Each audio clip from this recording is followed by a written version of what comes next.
sisters and brothers of America.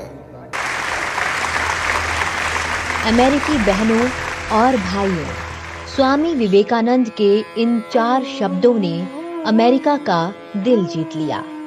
Vivekananda के इन आत्मीय शब्दों के सम्मान और समर्थन में आर्ट इंस्टीट्यूट ऑफ शिकागो में पूरे 2 मिनट तक बजती रही तालियों ने अपने धर्म व संप्रदाय की सर्वश्रेष्ठता पर इतराने वाले अमेरिकी और यूरोपीय धर्मगुरुओं का अभिमान तोड़ दिया।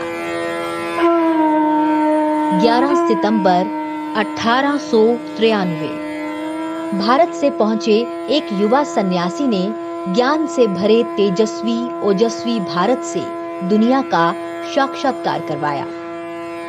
11 सितंबर को स्वामी विवेकानंद ने हिंदुत्व पर विस्तृत व्याख्यान दिया। I am proud to belong to a religion which has taught the world both tolerance and universal acceptance.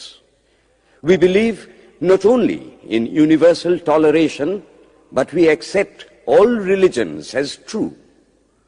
I am proud to belong to a nation which has sheltered the persecuted and the refugees of all religions and all nations of the earth. I am proud to tell you that we have gathered in our bosom the purest remnant of the Israelites who came to southern India and took refuge with us in the very year in which their holy temple was shattered to pieces by Roman tyranny. I am proud to belong to the religion which has sheltered and is still fostering the remnant of the grand Zoroastrian nation. कम ही लोग जानते हैं कि Chicago महासभा के अलावा स्वामी जी ने अलग अलग विषयों पर दिए अपने व्याख्यानों से पश्चिम जगत को झकझोर कर रख दिया। 20 सितंबर 1893 अपने भाषण में स्वामी विवेकानंद ने ईसाइयों की आलोचना करते हुए कहा कि आप जितने प्रयास लोगों का धर्म बदलने के लिए करते हो, उतने प्रयास उनका पेट भरने के लिए क्यों नहीं करते हो। उन्होंने बात को आगे बढ़ाते हुए कहा, भारत के पास धर्म का अभाव नहीं है, अभाव रोटी का है। 27 सितंबर को जब सम्मेलन का समापन हुआ तो स्वामी जी ने धार्मिक एकता पर बल देते हुए 2 टूक कहा कि किसी एक धर्म की विजय बाकी सब धर्मों के विनाश से सिद्ध होगी तो ये असंभव है।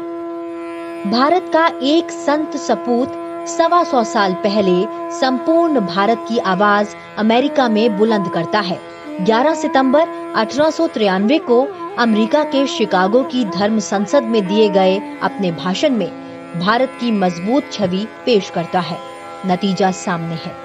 अमेरिकी सेंसर के नतीजे बताते हैं कि अमेरिका के 38% लोगों ने भारतीय संस्कृति, अहिंसा और योग में आस्था जाहिर की है। जाहिर है स्वामी जी चाहते थे कि दुनिया सर्वधर्म समभाव और सौहार्द की राह पर चले। आइए हम लक्ष्य लेकर आगे बढ़ें और तब तक ना रुकें जब तक वो मिल ना जाए।